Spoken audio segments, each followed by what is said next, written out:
Hey everybody, Steve here in the Batcave, and I am happy to be talking with you about things that matter most. I love the quote that says that things that matter most should never be at the mercy of things that matter least.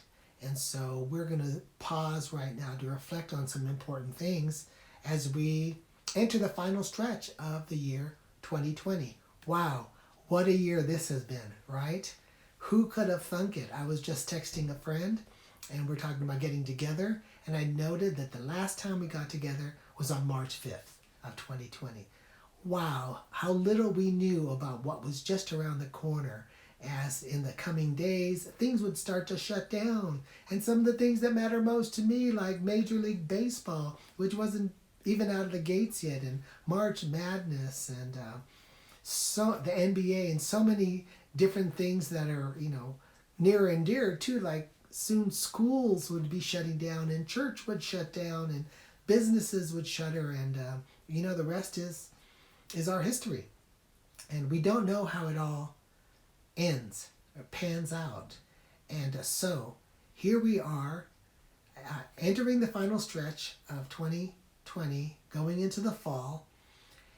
And there's still a lot going on around us, right? We have the various important matters of the day, such as race. Race is a huge central issue for me these days, and I hope for you as well, as we ponder our country's, just how our ability to do justly and to love mercy and to live together, with great respect and harmony.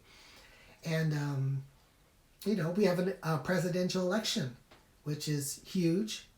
And, of course, we're going into the winter, and we will find out what the situation is with COVID going forward. So a really good time to brace ourselves and to zoom out, because really that's what makes you and me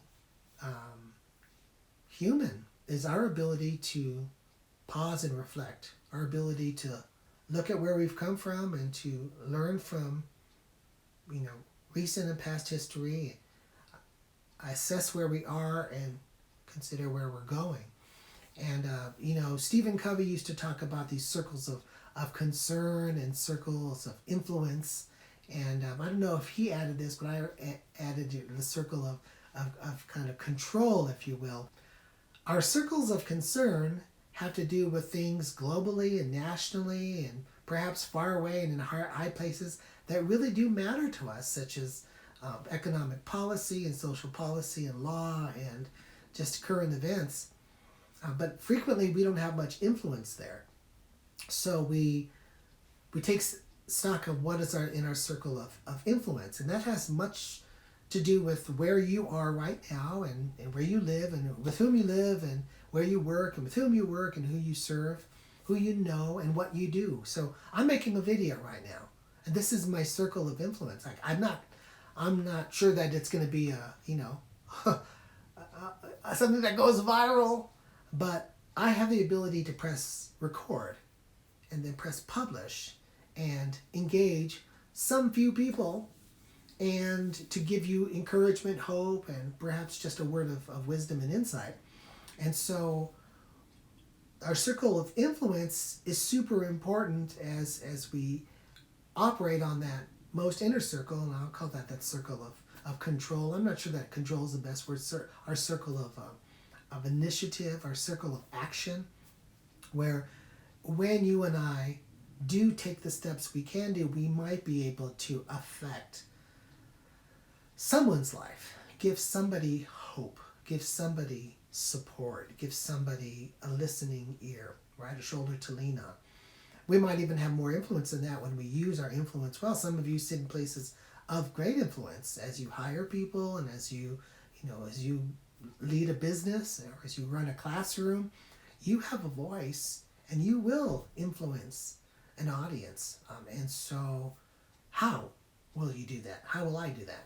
Those are questions we should take stock of right now. And to do that, I just want to take a little time in a few conversations with you to talk about how to overcome this unnerving sense of maybe even dread, troubled, anxious emotion, and not just let the situation happen to us, but to happen to it.